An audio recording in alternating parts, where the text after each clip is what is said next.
Welcome to the Ghost Heads Nerd Talk Podcast.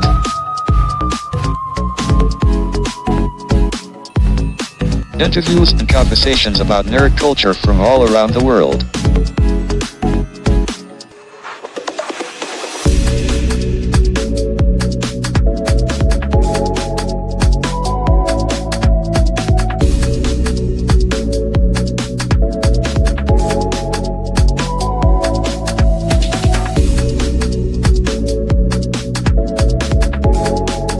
Now here are your three Ghostbuster hosts, Joe, Rain, and Belle. Enjoy the show. Hey, all you cool busters and bustettes. I'm Ghostbuster Joe. And I'm Rain.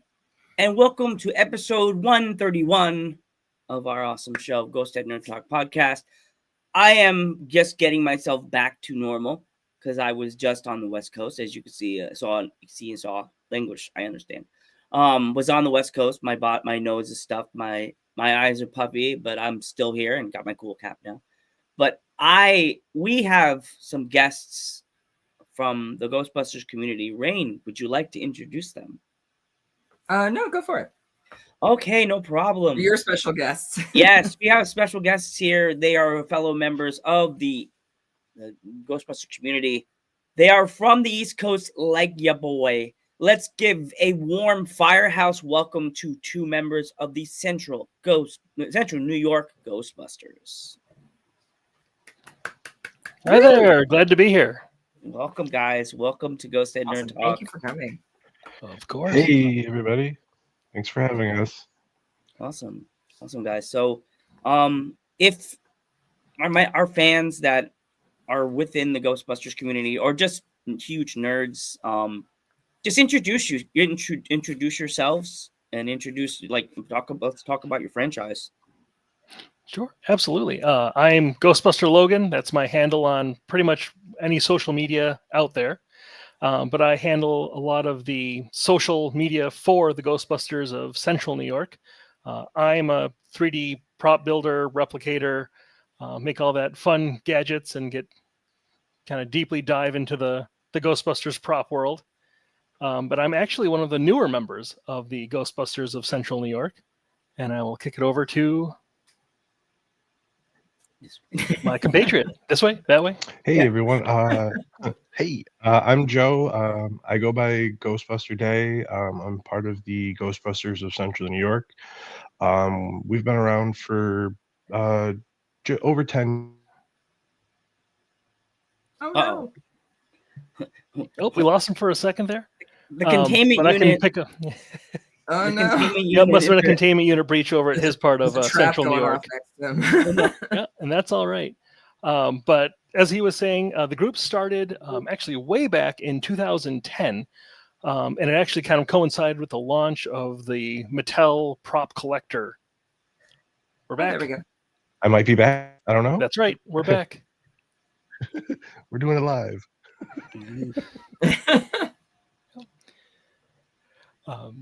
So I was just picking up, letting him know that the group kind of started in 2010, around the time that the Matty Collector Props released, and shortly after the 2009 Ghostbusters, the video game, came out with its online multiplayer. Wow. That's Nice. Love Yep. that one. Two friends founded it, and when it was originally started, it was the Ghostbusters of Upstate New York. Oh. And with that, they were collaborating with some of the bigger Ghostbusters franchises in New York State and kind of the surrounding area to do events, get their name out there, and kind of grow as their own franchise.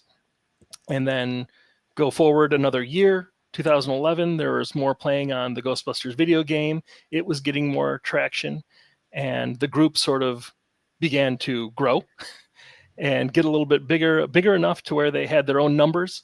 And their first appearance was at the 2013 Scaricon in Syracuse, New York, kind of a horror convention showing off horror fans, horror genre, movies, comic books, games, everything. Day, were you at that one in 2013 for their first appearance? I do. I don't believe so. I think I joined probably closer to 2015. Was more heavily involved then. So it was more of like there's Retro Game Con here in Syracuse. So some of the earlier of those events, I was there involved with that. No, absolutely. Then shortly after Ghostbuster Day joined, they made the name change from the Ghostbusters of Upstate New York to the Ghostbusters of Central New York, kind of hone it in a little bit because there's a misconception with Upstate New York. Sometimes Upstate is everything north of the city, which is 98% of the state. So Central New York was a little bit more apt. Of course, as you know, there's franchises all over New York State in general. So being as specific as possible kind of helps out letting people know where you are and kind of what the range is. I joined, kind of fast forwarding even several years later. My experience joining was in 2021. So 2020, everyone was spending a lot of time at home. We ended up, I got a 3D printer. My first project that I built was somewhere in the background over here, was a 3D printed trap. And I thought, oh, this is fun. It was kind of an awakening to be holding a prop that you've seen in this movie that was movie similar. Well, we won't say movie accurate. But then I convinced my wife, who's a great sport, Ghostbusters for the release of Afterlife. And we thought, oh, we'll be probably the only people going to Afterlife. That's when midnight showings were actually like 8 o'clock the day before. Yep. Right. So we go in for the midnight showing of Ghostbusters Afterlife, decked out in Ghostbusters gear, walk in, and the entire middle section, like first tier row, is the Ghostbusters of Central New York. Almost an entire row of khaki sitting there ready to watch the movie. So it was really great to kind of see and kind of be a part of. We watched the movie. Everyone loves it. Lots of tears. We're getting up to leave, and all of a sudden, I'm walking out, and one of the founding members comes up and hands me a card for the Ghostbusters of Central New York, which I had no idea existed. And then that kind of snowballed into me becoming part of the group. Mm. And actually, I don't know if I've heard Ghostbuster Day's story on how he ended up joining. So one of the founding members, John Dranzak, him and I have known each other for a really long time. And there was a bar in Syracuse that was doing a costume contest that he was going to with some of the other guys. And he had invited me to wear one of the costumes, and I had a great time. It was a ton of fun. And then there just started being the comic conventions and doing that just kind of came into it. So it was just kind of like a random happens chance. Like I didn't have anything really going on one Halloween weekend and was just like, sure, I'll dress up like a Ghostbuster. And then it's just been doing different events since then. Awesome. Nice. That's cool. Absolutely. And then kind of doing the events. Yeah. We're a cosplay and charity organization like almost every Ghostbuster group out there. All the Right. franchises have their own kind of main place that they'll donate to. I think I've seen everyone else show off their certificates, but we have our official Ghost Head certificate back from 2016-ish, where they joined up and went on through with that.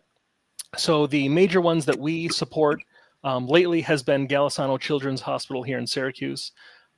The person that it's named after has their name on children's hospitals throughout the United States. So we always have to specify that it's the Syracuse Golisano Children's Hospital. We've also donated money for David's Refuge, which works with patients, families with children with developmental disabilities. They help out offering support Nice. with, Very it's cool. called respite care. So gives families a time where their children are being watched by people trained to watch them. And it gives the parents time to kind of step away, do what they need to do for daily life and all of that, and kind of come back knowing that there's someone there watching their kid. One of the other ones that we do is Hope for Heather, which is for ovarian cancer. They do a run, and we've helped them out with that before. But the main one that we do focus on is that Golisano Children's Hospital.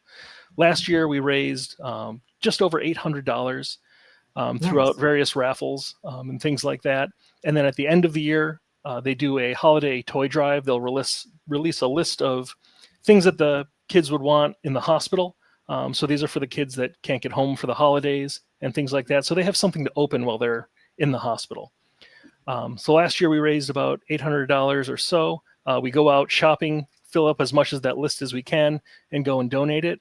This past year, we've had some much more successful raffles, and we're raised just over $2,000. So we've made a pretty big step up. So we're excited that this coming weekend, we're actually going to go out and go shopping and then donate from there. Day just texted me. He's resetting his router. He'll be joining us again shortly. No worries. I was like, I hope he's okay. Sure. But we like to go through, and it's fun to do some of the events that aren't related to the raffles, because that's kind of like showing up and working, right? But we do a couple events that are kind of just going there and being there. The one that we have coming up, we're doing an Auburn Christmas tree lighting parade. So it's always fun to gear up, give us an excuse to wear those awesome red jackets. Right. Be festive. Or over there. Yeah. Yep, over there, or rock the blue, gray Ghostbusters 2 with the Santa hat. Is always another. But we do that. We also do the Syracuse St. Patrick's Day Parade, and we get to march in that. And those are kind of the fun events that we always say. It's great to do those. It's great to be a part of that. But we also want you there at the other events where we're doing the raffles.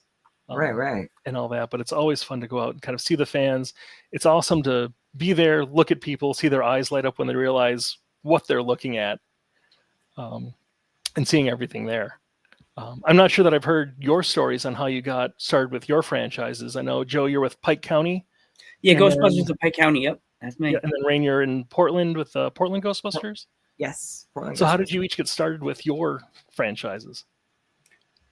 Want me to go first, Rain? Always ladies first. You go first. Sure.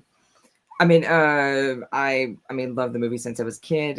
Saw a shadow person, and just was always interested in the paranormal.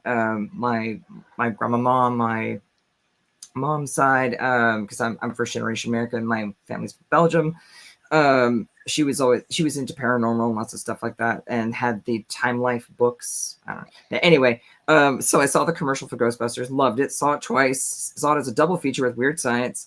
And it wasn't until I had friends that went to San Diego Comic-Con with them. I went I think twice.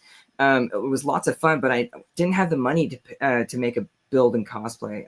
And I saw everyone else had all the superheroes and everything else, but I very rarely saw a Ghostbuster. And I was like, I really wanted to do one. I would thought for sure, there were Ghostbusters everywhere. No, they were very rare, like maybe one or two. And I was just like, okay, that's definitely something I wanted to do. It wasn't until I moved where I'm at that I got into a position of where I was able to to invest in Ghostbuster stuff, and it came to a point where that was when the HasLab came out, and it was the campaign. So I backed two of them, one for me and my son. My son was also a big fan, and we. From there, it was just like, okay, what do I do now? I don't know anybody around here. And it was another year till we got it. So I I just Googled Portland Ghostbusters, and they were the first ones that came up. So I sent an email and had an interview, and the rest is history. It started from there. I never really did props professionally before. It wasn't until I invested into a 3D printer also. I picked up a Prusa MK3S. I did a lot of research, and I got. In the meantime, I was like, "Well, I need something," so I got Spirit Halloween proton packs, and they were the smaller versions before they came out the bigger ones. And I was like, "This is cool, but I want it to be on and running when I'm walking around. I want to hold the button and sound like the freaking, I was like, this is stupid. There's got to be something for this." And so I looked into mods, and then modding. Then I bought a kit. My dad taught me soldering, so I knew electrical, and I used to work on old Volkswagens because they were always my main transportation when I was younger. So I knew a little bit of mechanics and how to put things together. So I had a general idea of like, okay, I'll just try doing this. I mean, it was a step by step. I think my first kit was sponge face kit, and it was like decent. It wasn't decently hard, but got the soldering done, and it was fine, and it came out pretty good. And then tried it a little bit more. It started printing, and then that's that pack now. I cut like the entire top off it to put the whole cyclotron on, so I could put a separate bumper. Nice. And then got a separate bellows for it, and then I replaced every single the elbows, the knobs, all the different and brass on it. Replaced it all with real world stuff, and just made it as realistic as I could. And then put I 84'd an Afterlife wand onto it. Nice. And then moved into the HasLab came out, and then just kept building from there. So built the chipper. I have over there is a particle thrower, the ARG compact thrower. And so I have a bunch of different stuff. I have a 2016 pack, completely disassembled. I haven't built it yet. That's awesome. I have 3 other spirit packs of this size in my closet. I think I have 6 proton packs, including my son's, and then the 84 pack from Hasbro should be here March, so there'll be 7. Wow. So I'm a bit obsessed. So I thought I was pushing it with 3.5 proton packs. Is it like pets where you're allowed to have 2 more than there are people in the house? Yeah. Kind of. What happened was 2 of them were given to me, and then one of them, it was a person asked me after I built that one. Someone asked me for help, and then they had asked me to build one out for them. And then when they gave it to me, I think I ended up paying them for it.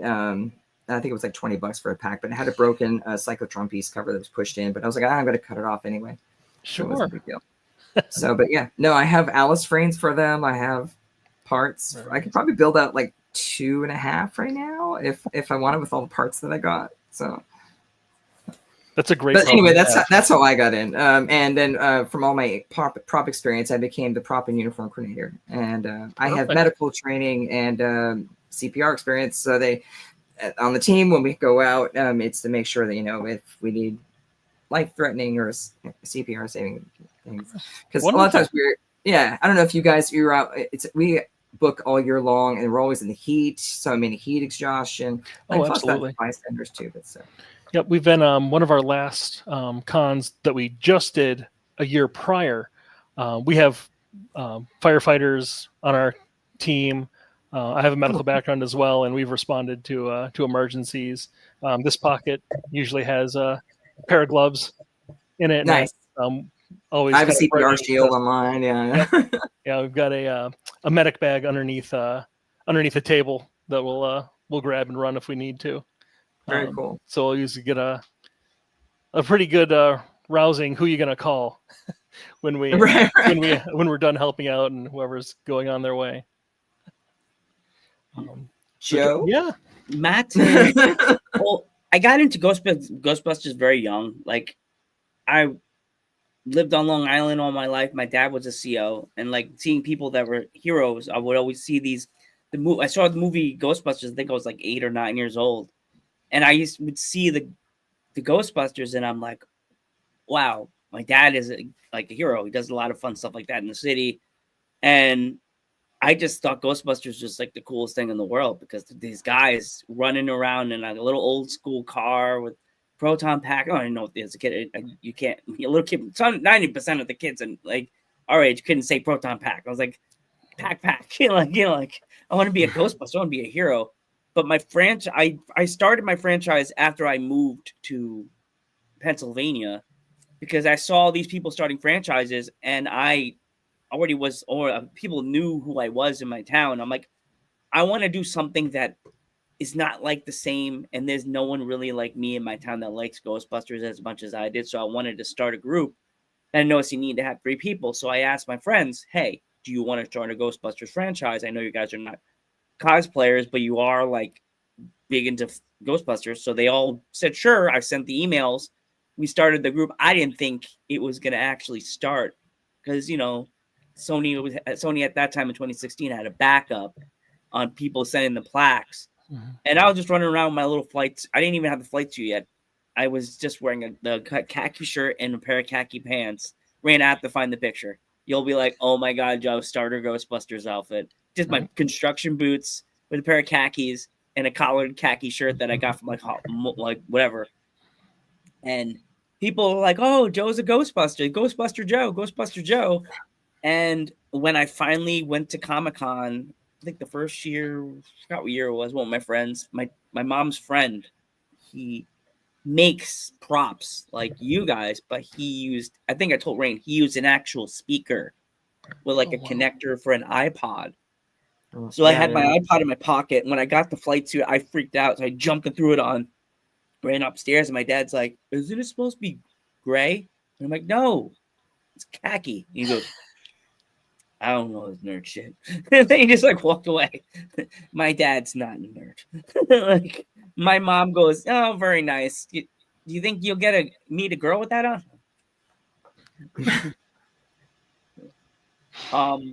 When this is for me, this is a We very exist, though.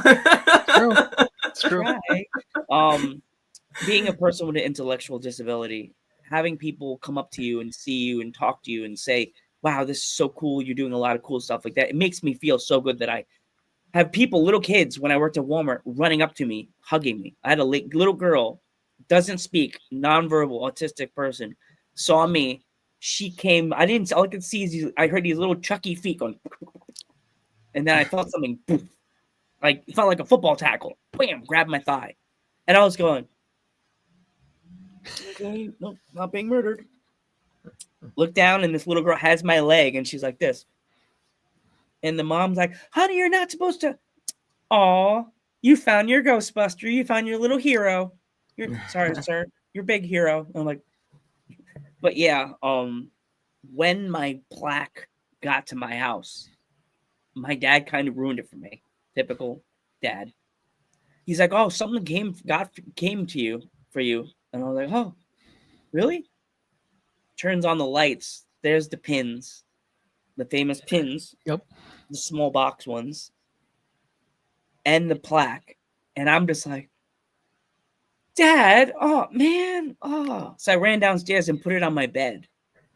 And I just sat there like I was staring at a newborn baby. I was like hyperventilating. I started crying. I was like, "Oh my God, oh my God." I could see the little me, the 9-year-old me, putting on his real Ghostbusters proton pack for the first time and going, "I'm a Ghostbuster. I'm a Ghostbuster." And then I just was like, "Oh my God, I'm a Ghostbuster. I'm a Ghostbuster. Like, I'm a Ghostbuster." Like, I got my patches made up. And then people in my town started saying, "It's Ghostbuster Joe." They don't see me as Joe Panther III. They say, "Oh, Joe, what are you doing? What's up, Ghostbuster Joe?" And I'm like, I have to check them, and I go, "Oh, yeah, I'm still a Ghostbuster." It's difficult because in my town, we don't have many Ghostbusters fans. And I'm like the one they ask about all the time. "Hey, Joe, what is this?" And I wrote 3, and then as my franchise that started getting well known, people didn't want to talk about Ghostbusters with me. So I just started going in my own little bubble. So I wrote a book to work, and I wrote a Ghostbusters fan fiction. Then I wrote a second Ghostbusters fiction. And then I wrote a third one. The first one I wrote, it was just, I couldn't think of a bad guy. And then one day I was thinking, my town does have an old mansion, creepy old mansion. So I just wrote a Ghostbusters fan fiction that would be like if the Ghostbusters existed in a small town in the middle of the Poconos of Pennsylvania. Then I posted it on Facebook. All my friends and family members read it. And they were like, "Joe, how the fuck have you not been like chosen by Sony?" And I'm like, I don't know. I don't know. And then the new Ghostbusters movie, Afterlife, comes out. I watched the first trailer. I see the small town. And immediately I just started crying, and I was like, oh my God, did Jason read my script? It just like everybody I know was like, "Joe, did you see?" All my friends like, "Did you see the trailer?" And I was like, "No, I'm at work. I couldn't watch it." "You need to see it." And I'm like, "Why?" I'm like, just watch it. And I was like, wait a minute. This is based in a small town, and like the town hates the Ghostbusters. That's exactly partially how my town of Milford was in the story. Like, and I just and I've done this show for 7 years in the love and my love of Ghostbusters, telling the world, sometimes people that didn't even like Ghostbusters, they watched one episode of Ghost at Nerd Talk, and they were like, now I have one lady watched it and made her kids watch Ghostbusters 1 and 2. That's great. And then her son was like, Mommy, I want to be a Ghostbuster. Can I talk to Joe and see if I could be a member? And I was like, he came and Johnny, I talk to you. He's like, what's up? He's like, I want to be a Ghostbuster. How do I become? And I just did this. I'm on my proton pack, so I can't knight you. So I just go, welcome to the family. That's all I did. Awesome. Welcome aboard. Yep. Yeah. So it's something that I've been loving since I was a little boy. It's just Absolutely. it's I feel sometimes it's part of me that to help people, even though the proton packs in our minds are not real, but letting people love something as much as we do. And sometimes you never get the credit. You never get the thank you. Sometimes the parents never come back and say thank you for giving my child 1 second of happiness. If it's being at a door like I was for 8 years and then coming in Halloween dressed in my Ghostbusters flight suit, or what you guys do, going out in public and going to hospitals and seeing a child that's sick with cancer. Like, that's a very important part of a child's life, seeing something they love and they really want to hold on to. I think if I see someone smile and have a good time, Absolutely. that's the thanks that it gives, because I'm giving them joy. That's the Thanksgiving back. Because then if they're not having a good time, then but Sure. they are. So that's the thing. The other thing, yeah, for me too, there's that connection. Just like you said, Joe, there was every single event we go through, we see younger and younger kids that may not know Ghostbusters, may not see things. I don't know if you've seen videos of our booth, but we usually have a pretty fair setup with enough stuff to look at and kind of catch kids' eyes, and they'll run over and figure it out. We usually have a 25-foot Stay Puft wherever we are, just to show it off. And then the kids will be asking, what's this, what's that? And the parents will look down at them and say, you've never seen Ghostbusters.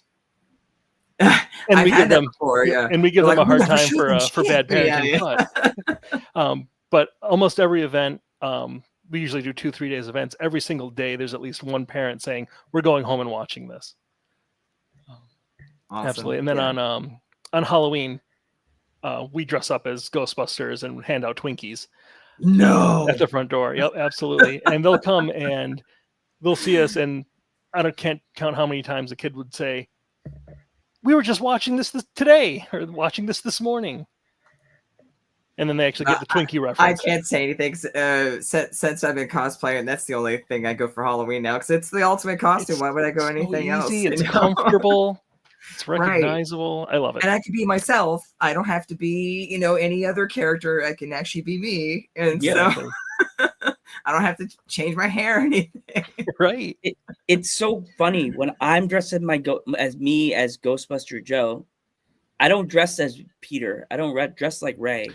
I wear glasses as Ghostbuster Joe. But now people didn't know me in my town with the green glasses. They've known me just like this, or with my round prescription glasses. After Afterlife, I would wear the round prescription glasses that I got after seeing Phoebe with the round glasses. When I was getting my new pair of glasses, I was like, "Ma." She was like, what kind of glasses do you want? And I'm like, those. And she was like, why the hell do you want round glasses? And I was like, well, Phoebe wore them and the new glasses. She's like, oh, come on. You're going to be over it like in a few months. And I'm like, no, I'm not. No, I'm not. Need that sound effect, Rain. Yeah, it's funny what little things you kind of do to like get in character or do that. Like you'll have all the garb, you'll have all this, but I mean, I only wear these glasses for for Ghostbusters events and things like that. They're the Magnolia Clothiers Spangler nice. replicas that I got I my have own. a pair of Holtzman glasses for Yeah. 26. Oh, those are great. I love those. But they're like just little things that like help you get into the mindset of what you're doing. Because just like you, my regular glasses are the round, typical nerdy ones. Yeah. But yeah, it's so fun to, and then once in a while you'll get someone that recognizes like some little accent, some little detail piece that a huge Ghostbuster fan would get. Like the First Alert yellow packs that they wore in Ghostbusters 2 that we have laying around, people recognize either from being firemen or from actually, or from seeing it in the films. But it's fun to make that connection too. Or if someone's looking at our Proton packs in general, of course the HasLab packs are beautiful, immaculate, and then the ones that we've made ourselves that are 3D printed, kind of talking people through the process of how you made it, what you had, and how you made it look not 3D printed. Right, yeah. And then just having fun with old gadgets and making them Ghostbustery or kind of era specific.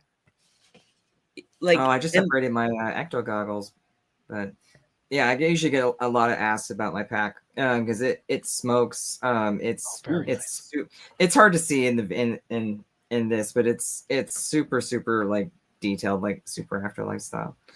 But I usually get a lot of asks on it, and it's heavy as fuck. But I love taking it off, and because you could pull out the top of the nuclear fuel rods, you can show them the power cell. I can open up the cyclotron, because I'm with the HasLab part, but I've super detailed the inside. So, and plus I have a GP Star kit, so when you pop it open, it makes like the sound where it's pressurized. So I'm like, oh, be careful, it's pressurized. And it just trips people out. And then I turn it on and then blow some smoke out of it. And then, they're just like, my God, is it real? And I usually get it like, you should question like that. But I know I do a good job. I mean, no one doing a good job if I usually get that question. Absolutely. But right. I find it sometimes it's more the adults that are more excited than the kids. Mm-hmm. But then the kids who've seen the movie, oh God, yeah, they light up like Christmas tree. Yeah. It's really cool and fun to see that. When they jump up and down, they're like Ghostbuster. Yeah, it's so cool. Absolutely. Yeah, the other thing that people always, I know Rain has told me about this, but do you guys ever get anybody to like tell you, oh, there's a haunted location here, and they tell you to go there, and you're like, the first question I get is like, well, I'm a Ghostbuster. And then they go, oh, paranormal investigations, you do those? And I'm like, no. I said, think of the movie, the 84 movie. And I usually have to bring up a picture of like me and like a Comic-Con or something like that. They're like, oh, okay. And they're like, oh, cool. Did you buy all that? I'm like, no, I built all that. And they're like, oh, no way. Oh, and then, then I go into it. It's a good conversation starter, but no, I tell them, because we're a Sony franchise, we're for entertainment purposes. We can't do professional investigations because that's not what we are. So we can, but it has to be outside of our actual Ghostbuster team. You can't actually do professional investigations as our team. Exactly. Yeah, or if not, we break the thing with Sony. Yeah. Right. We have one member that does do investigations. So he'll occasionally, if we have enough space to set it up, he will have a separate section of kind of actual ghost hunting equipment, the EMF meters, and all of that. Yeah, we have another. We have one. Yeah, we have the Oregon Ghost Conference on the coast over here, and we go there and we set up, but we don't go in with the investigations or anything. But we're next to a lot of them, and it's a lot of fun. So it's really neat. That's great. I get told a lot about different places that are haunted in the Poconos, and I'm like, okay, that's cool. Oh, you want me to go with you? I'm like, friends? Like, I get like, no, we're not friends. I'm walking away now. Oh, we're in trouble. No, just kidding. Never.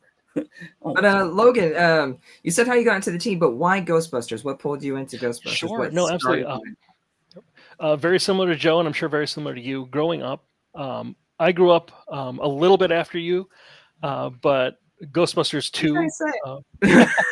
Just play. I'm just not playing. much, yeah. But Ghostbusters 2 was I remember seeing just as a very little kid, seeing all that, and of course it coincided with the real Ghostbusters. So I think that kind of helped pull a lot of our generation in, because those toys hit us at a very impressionable time with all of that. So I would watch that movie until there were actually wears in the tape. Yeah. And I would be saying 2 in the box, ready to go, everything like that.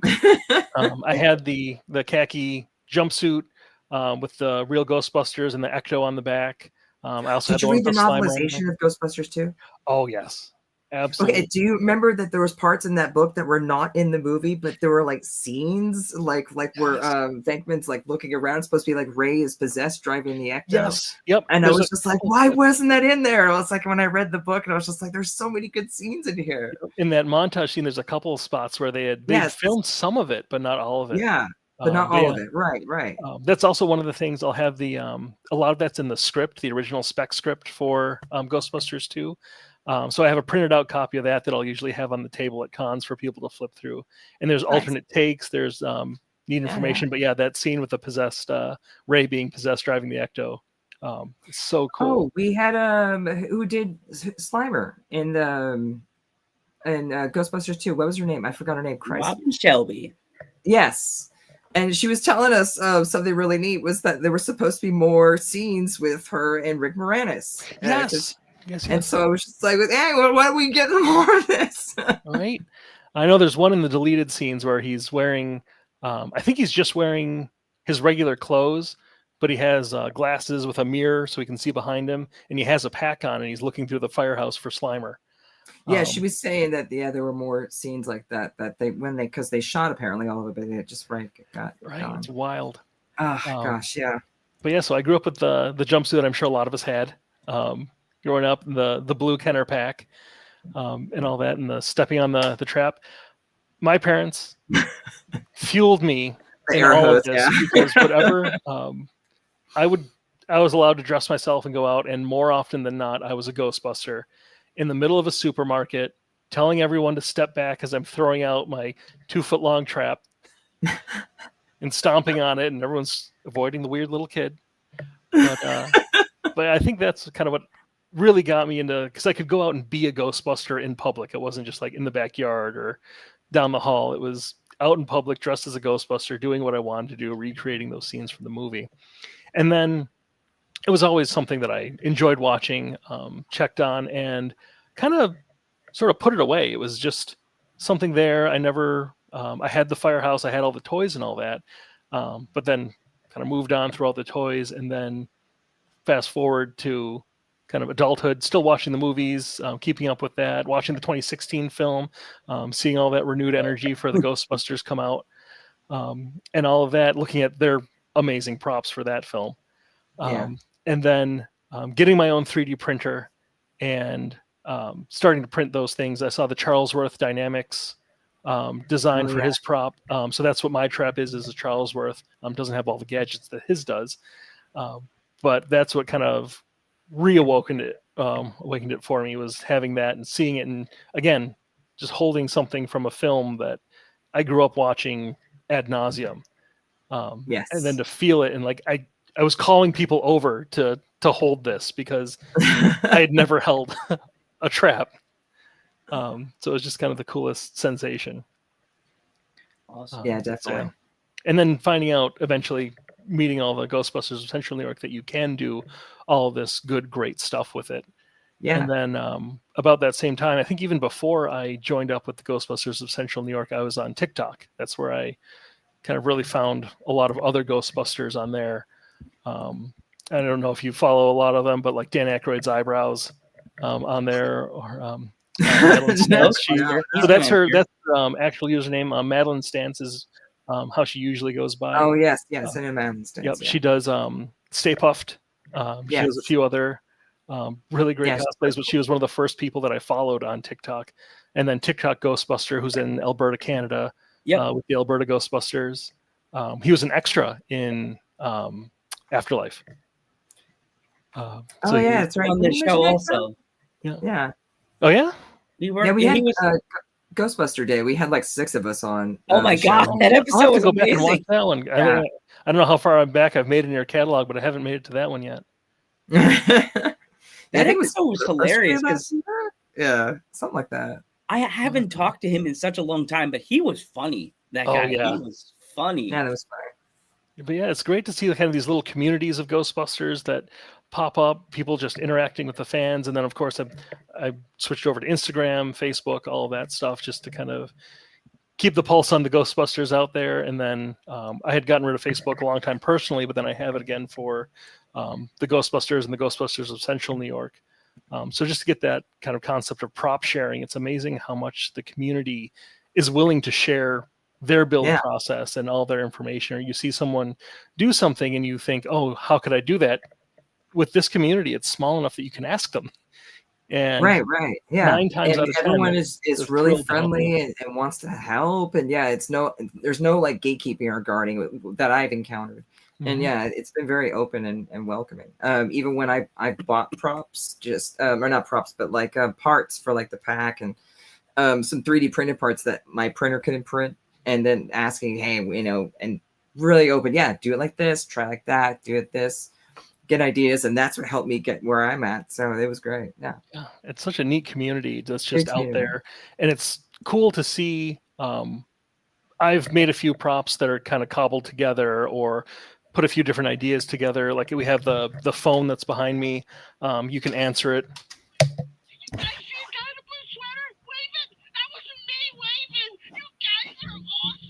I don't know how much you can hear, but it's the I think I heard it. It's the audio from the 2016 Ghostbusters has the answering machine that you can go to, or the 2009 video game had an answering machine where you go in between calls or between levels, and there'd be phone messages left for the Ghostbusters, and that's playing on loop so that at conventions people can pick it up, answer it, and it blows kids' minds. One, to be answering an old touch-tone phone, but two, to actually have someone there that they weren't expecting. And then I've now seen videos of people recreating it for their own table events. It's such a neat concept, and I can send you the video of how I put it together. It's just a simple sound thing off Amazon, and then you run the speaker through the actual receiver on the phone. I've been toying and building. I have one of the shock machines, but it's like the pH tester that Venkman uses in the beginning. That's awesome. And I have one, and it's awesome. And I have everything to try and actually make it a light shock machine. Okay. There's those. It's kind of like a Thames kind of generator, but there's a Mexican shock machine where you hold 2 electrodes.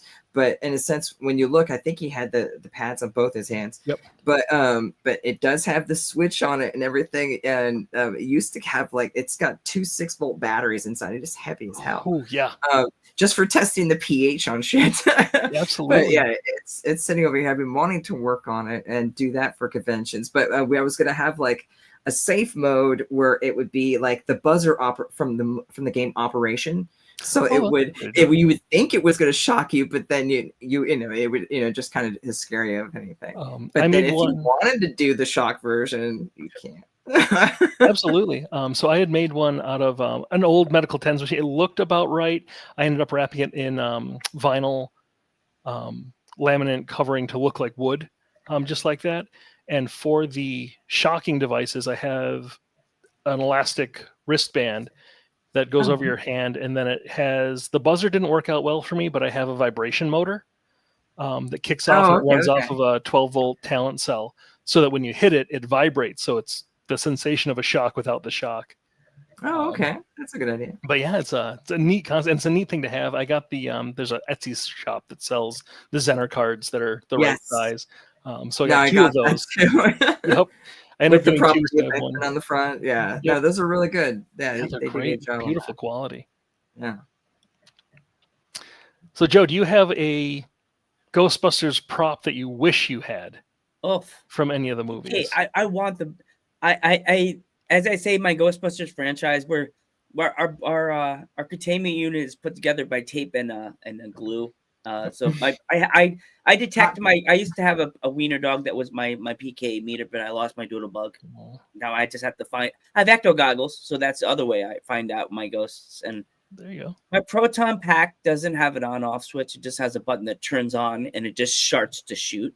So I wish I had an on-off switch. Sure. Poconos, we can't afford the heavy duty equipment. Sony sent me those packs that were tested by when by the guys, so send the Pike County Ghostbusters Pike County this pack. He won't blow his face off thinking the pack's not. There you go. It's safe. Mom, sorry, don't stand on that side of the house for like a year. If I ever get any time, I'll just build you one. I got 3. Right? My dad accidentally like knocked the thing off the pack, and I was jokingly saying, "Well, there goes my wall." My dad's like, "Huh?" I'm like, "Nothing." I'm just talking out of my ass. That's kind of one thing that's nice about having creative people in our group. Like we have someone that made the Gigameter.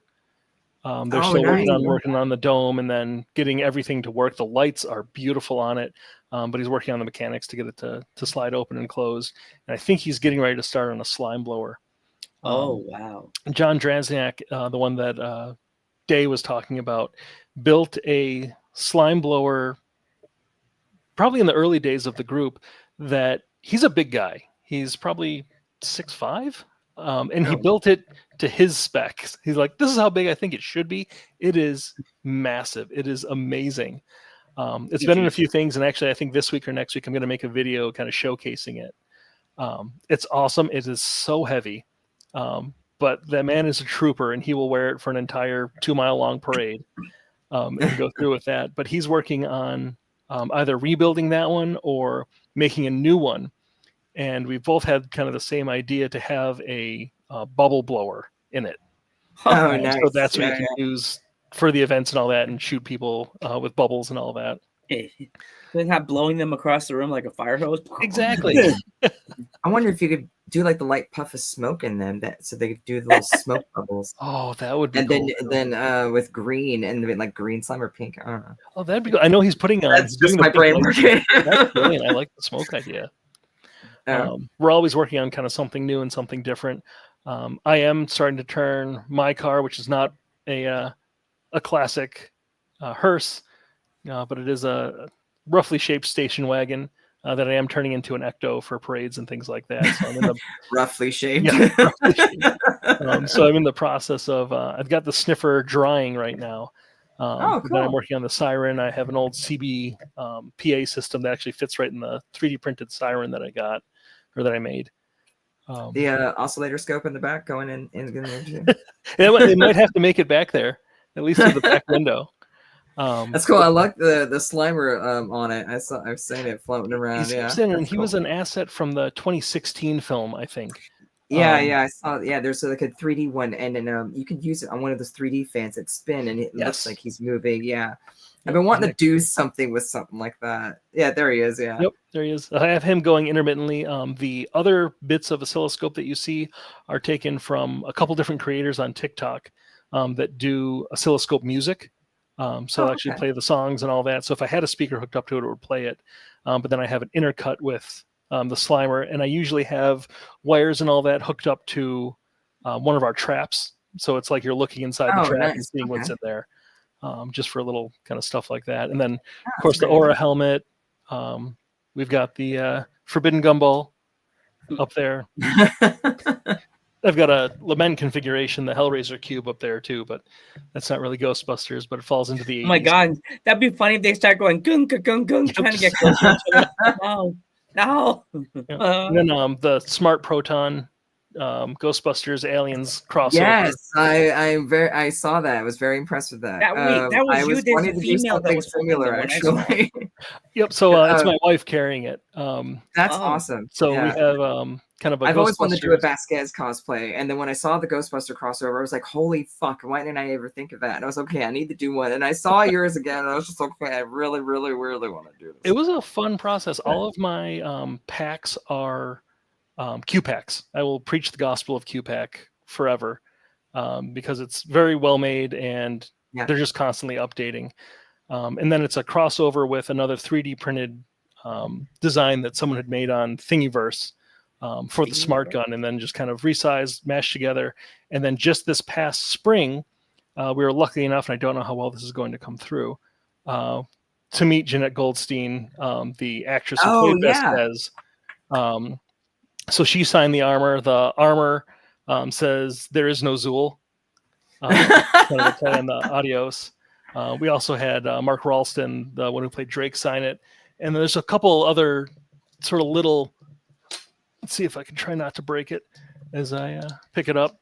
But where Vasquez's gun said adios, we threw a back off Nice. from Yeah. Vankman on there. And then on the end here, there's a little ghost drawing with a bunch of hash marks for how many it's taken out.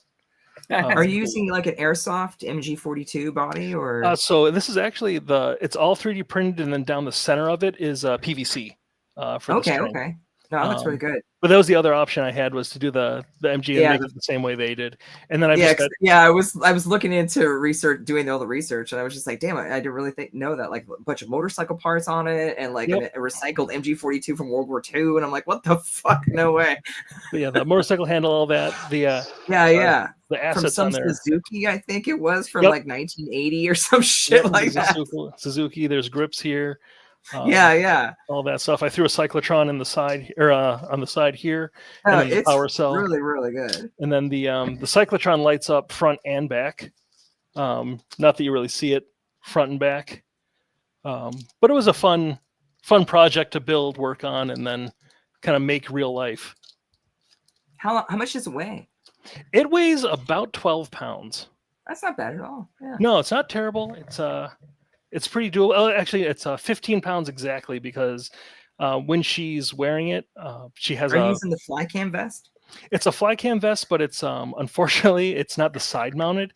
It's a back mount, so it's not quite perfect. And I have 15 pounds of weight on her other side to balance it all out. To weight it out. Yeah, that makes sense. Yep. Yeah. So that took a while, and that's the one that she'll take breaks from here and there. And then the armor that you saw in the picture is all EVA foam. That was my first kind of foray into EVA foam stuff. One of the things I'd like. Thank you. No, I appreciate it. That was a fun one. I've yet to top that one. That's like one of my next projects that that I'm someday, but I'm too busy with her shit. It's so funny because I've been looking at that pack, the one that you just showed, the big one, for a while. I don't think even Rain and Val were talking about it on one episode. Didn't we talk about that one time? Like last year or something? Yeah. No, Vasquez is always a character I've always wanted to do. Yeah, so just awesome. The smart gun's just such a fucking amazing weapon. I just think it was always cool. We were mentioning it. We were like, oh my God, did anybody see that? Like, we were like, whoa. Like, it was really cool. I saw a TikTok or not TikTok, it was an Instagram post on it. And I was like, holy shit, what is this? And yeah, I have it saved. I have that one saved on my Instagram. My claim to fame was props to history. Michael Corey, he's on Instagram, TikTok, all of that. I saw him at NocoCon, which is up in Watertown, New York. So he got to see it, and then he posted it on his stuff. So it was just cool to get kind of shared on a bigger, wider audience. That's awesome. How do you travel with that thing? Do you have to have it sprawled across the back seat of the car? It does. It takes up most of its own space. Oh God. I was playing with the idea. Exactly. I was playing with the idea of having it. There is a spot where I could have it split and have it in two parts, but I'm terrified to cut it in half. Yeah. God, yeah. No, mostly for the wiring, because I would have to put in some quick connects and deal with that. But so far, the farthest I've had to travel was probably in 2 hours with it. So it can have its own space in the car. Right. I'll be scared of bumps. I'll be scared of bumps in the road. Like, if I own it, I've dropped it, I've broken it, I've repaired every single event. I have to repair something. I always joke that my all the weathering on my pack, and I don't know if you can see my pack here, all the weathering on my pack is essentially real. It's somewhere that I've actually dinged it, bumped it, and then just gone over with a silver paint pen to make it look metal underneath. Because I've broken off the injectors probably every other event. One of my favorite things that they did in Frozen Empire was do the L-shaped. I agree. I like that. I mean, I do like space. Yes, I do like. I mean, I like the old style, but yeah, that is so much better for cons and for when you're out and about. Or does it hook on anything? That's the thing I hate the most about it. Yep, it always hooks on something somewhere or another. Yep. It'll grab something, it'll pop off. So everything that I've had at like a high stress point, I have it set to break off and can get reconnected before it actually breaks. Nice. One of the things I did on this one that I I like is I did the tri bumper, but I kept it black. Oh, the bumper thong in black. Nice. It matches everything. Yeah, right. Yeah. Yeah, why they went yellow with it, I don't know. But it was a Sharp. neat look. But Yeah. yeah. I do like the black bug though. It's good. Thank you. Very Yeah. cool. This has been such a fun episode, and I know Rain would agree. We also found another person that loves what Rain loves. Oh, anytime I can talk props with somebody, it's great. Of course. Absolutely. Well, if you ever want to come join us on other episodes and Oh, absolutely. don't have a Yeah. guest, you could always see if any more of your friends that couldn't make it tonight. We could have them on the future episode. Yep. And You Ghostbuster even Dave have sends Greg Dave. his apologies. He's Oh, having no some worries. serious technical issues, so Oh boy, that's okay. And maybe Dave will come running in because I know Dave likes to hang out with us. oh, that'd be cool. Yeah, I'd absolutely come back. It's always fun to talk nerd stuff, to talk everything. Yeah, Yep. this is fun, and I'm Definitely. glad that we got a chance to do this because sometimes the scheduling for fellow Ghostbusters fans, real life Oh, stuff sure. is cabals, crazies. Yep. Yeah, I'm very busy. Such a busy woman. Yeah. She's the busiest woman ever. Sorry. Good thing. Good thing. Yeah. But I want to thank you so much for coming on the pod. Yeah. Thank you for having me. Yeah, thank you. If my fans want to follow you guys Yes. on any of your social medias, the stage is yours. The floor is yours. Absolutely. So on Facebook, we're the Ghostbusters of Central New York, all written out. Super long. We have a backup account there as well because sometimes Facebook gets a little overzealous in checking on things. Our Instagram is Ghostbusters of CNY. And then if you're looking for me out there, I'm on all of the social medias as Ghostbuster Logan. All one word. Yep, I saw Dave jump in the chat. I did meet him at Nickel City Comic Con, where the Buffalo Ghostbusters have an astounding setup. Tons of space, beautiful stuff. They always have neat guests. But yeah, really cool to see him. Really cool to connect with everyone. So yeah, if you're out there, follow me. I'll definitely follow back and ask any questions. I'll interact. Awesome. This was so awesome. I'm so thankful. Tell your buddy it's okay. We could always add him. Tell him to send a picture of himself like this so I can add him in the picture. Absolutely. We're ready to go. I am Ghostbuster Joe. And I'm Rain. I'm Ghostbuster Logan. And just remember, fans, us ghost heads have a lot to talk about. Good night, everybody.